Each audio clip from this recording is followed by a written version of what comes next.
आज Delhi high court में वक्फ act के ऊपर सुनवाई है। मैंने वक्फ एक्ट की कई धाराओं को कोर्ट में चैलेंज किया हुआ है, आज उसी पे बहस होगी।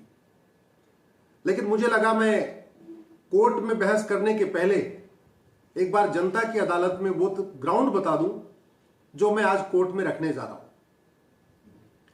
पहली बात तो ये कि जो भारत में 3 स्तंभ है, कार्यपालिका, न्यायपालिका और विधायिका, इन तीनों की ड्यूटी है वो संविधान की भावना के अनुसार कार्य करें। ये जितने भी एमएलए, एमपी, आईएएस, आईपीएस, जिनको भी वेतन भत्ता, गाड़ी, बंगला, पेंशन, नौकर चाकर जो कुछ मिलते हैं, वो केवल और केवल मिलते हैं जनता की भलाई करने के लिए और संविधान की भावना के अनुसार कार्य करने के लिए। लेकिन ये कानून जनता के खिलाफ है, संविधान की भावना के भी खिलाफ है, संविधान के बेसिक स्ट्रक्चर के खिलाफ है। समता, समानता ये संविधान का बेसिक स्ट्रक्चर है। समान अवसर संविधान का बेसिक स्ट्रक्चर है। इक्वलिटी, जस्टिस, लिबर्टी ये हमारे कॉन्स्टिट्यूशन का गोल है, प्रियम्बल में लिखा हुआ है।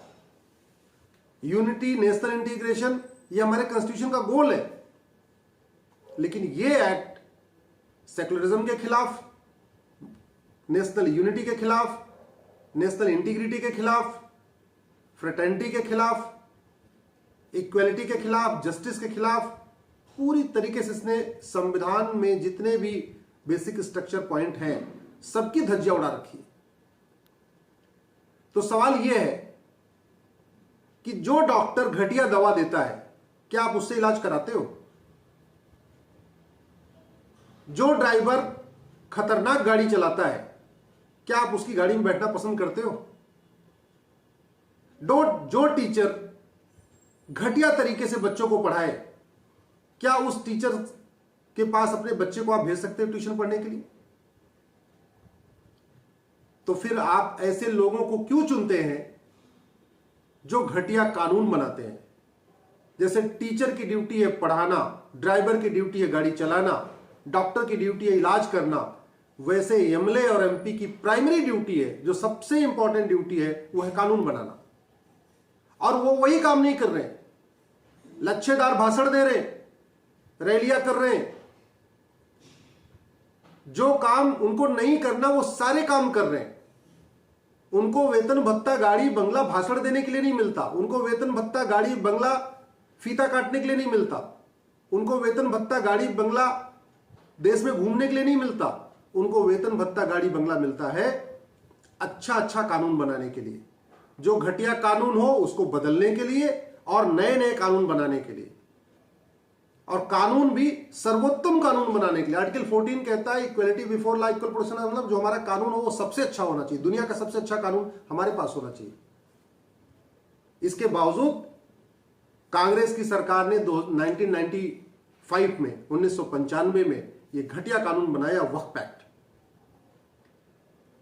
ये वक्फ एक्ट ये कहता है कि पहली बात तो इसमें एक वक्फ बोर्ड बनेगा। सेक्शन 14 कहता है इसमें एक वक्फ बोर्ड होगा, और वक्फ बोर्ड में कौन होगा?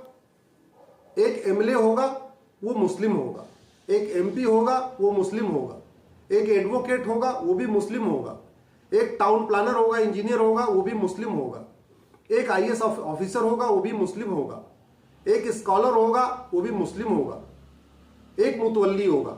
मुतवल्ली स्वाभाविक सी बात है तो मुस्लिम ही होगा। और वो बोर्ड देश भर की प्रॉपर्टीज को छानबीन करेगा और उसको बताएगा कौन सी प्रॉपर्टी वक्फ की है। तो भारत में जितनी प्रॉपर्टी पड़ी हुई है, चाहे वो गाय का चारागाह हो, चाहे वो शत्रु संपत्ति हो, शत्रु संपत्ति का मतलब जो लोग यहां से पाकिस्तान चले गए थे जिनकी प्रॉपर्टी बची हुई है वो प्रॉपर्टी हो, या मंदिर के आसपास की कोई जमीन हो, गुरुद्वारे के आसपास की कोई जमीन हो, चर्च के आसपास की कोई जमीन हो, जैन मंदिर है उनके आसपास की कोई जमीन हो, वो किसी भी जैन मंदिर जगह पे जाएगा और आइडेंटिफाई करेगा और कहेगा ये वक्फ की संपत्ति है कि नहीं। बड़ी स्वाभाविक सी बात है। वक्फ बोर्ड में 7 मेंबर है और 7 के 7 तो मुस्लिम है, वो तो फिर उनको तो जहां उंगली रखेंगे वो कहेंगे तो वक्फ बोर्ड की प्रॉपर्टी है। वो थोड़ी कहेंगे कि हाँ ये तो हिंदुओं की प्रॉपर्टी है, जैन की प्रॉपर्टी है, बौद्ध की प्रॉपर्टी है, क्रिश्चियन की प्रॉपर्टी। और कानून कैसा घटिया है कि जो बोर्ड कहेगा ये जमीन वक्फ की है, आपको नोटिस जारी करेगा, आपको उसी बोर्ड के सामने पेश होकर ये कहना नहीं नहीं ये तो वक्फ की नहीं है। अरे भाई, जिस बोर्ड में 7 मेंबर, 7 के साथ तो मुस्लिम मेंबर, वो बोर्ड कह रहा है ये जमीन वक्फ की है।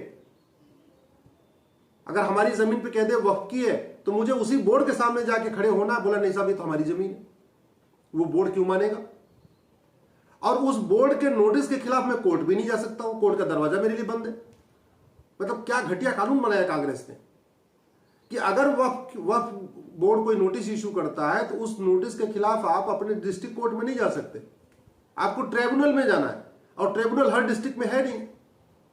इसका मतलब अगर मैं नोएडा में बैठा हुआ हूं, मेरी जमीन पे वक्फ बोर्ड कह दे ये तो वक्फ की जमीन है, तो उस वक्फ बोर्ड की नोटिस के खिलाफ मैं नोएडा की कोर्ट में नहीं जा सकता। अगर गोरखपुर में कोई व्यक्ति बैठा हुआ है, उसकी जमीन पे वक्फ बोर्ड कह दे ये तो वक्फ की जमीन है, तो बेचारा गोरखपुर की कोर्ट में नहीं जा सकता। कोई झांसी में बैठा हुआ है, वो कह दे वक्फ बोर्ड की जमीन है, तो वो झांसी की कोर्ट में नहीं जा सकता। उसको कहां जाना है? ट्रिब्यूनल में। और ट्रिब्यूनल कहां है? यूपी के लखनऊ में। ऐसे देश भर में हर राज्यों में एक ट्रिब्यूनल बने हुए।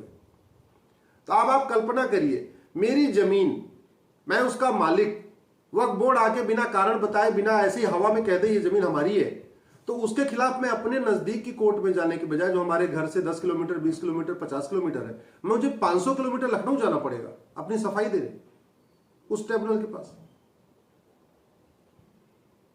संविधान कहता है कि जो कानून बनना चाहिए वो आर्टिकल 14 की स्पिरिट में होना चाहिए, 15 की स्पिरिट में होना चाहिए, यानी उसमें भेदभाव नहीं होना चाहिए।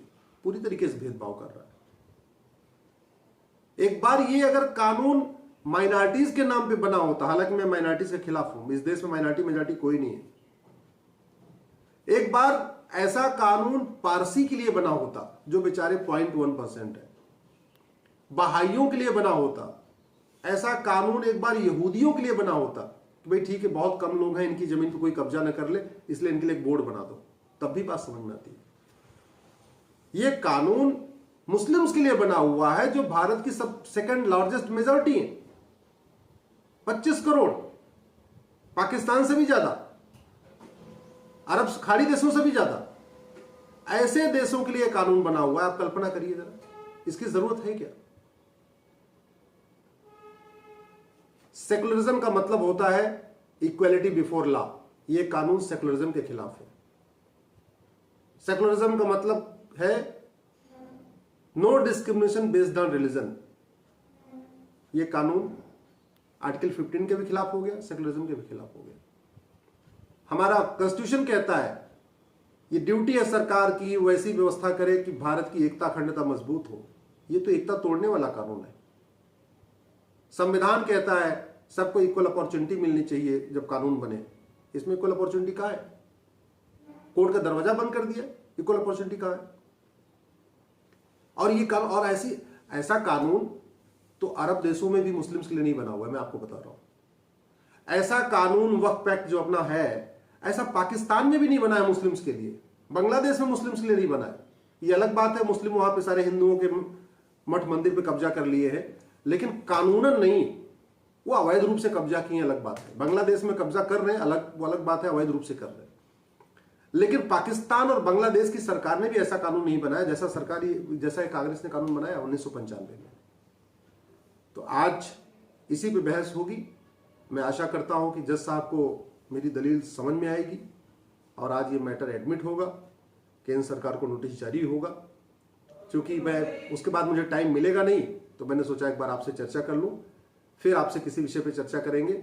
मेरा आग्रह है इस विषय को अधिक से अधिक शेयर करिए, सोशल मीडिया में शेयर करिए, व्हाट्सएप ग्रुप पे शेयर करिए, टेलीग्राम ग्रुप पे शेयर करिए, अपने सांसदों को टैग करके ट्वीट करिए। और एक बात जरूर कहिएगा, डॉक्टर को वेतन भत्ता मिलता है, बेचारे को पेंशन तो नहीं मिलती है अच्छा इलाज करने के लिए। ड्राइवर को वेतन मिलता है अच्छी तरीके गाड़ी चलाने के लिए। टीचर को वेतन मिलता है अच्छी तरीके पढ़ाने के लिए। ऐसे सांसद और विधायक को वेतन भत्ता, गाड़ी, बंगला, pension, free air ticket, free railway ticket मिलता है अच्छा कानून बनाने के लिए। लेकिन घटिया कानून जो बनाया है इसकी भरपाई होना चाहिए। मुझे लगता है आपको इसका जवाब कांग्रेस से जरूर लेना चाहिए। धन्यवाद, आभार।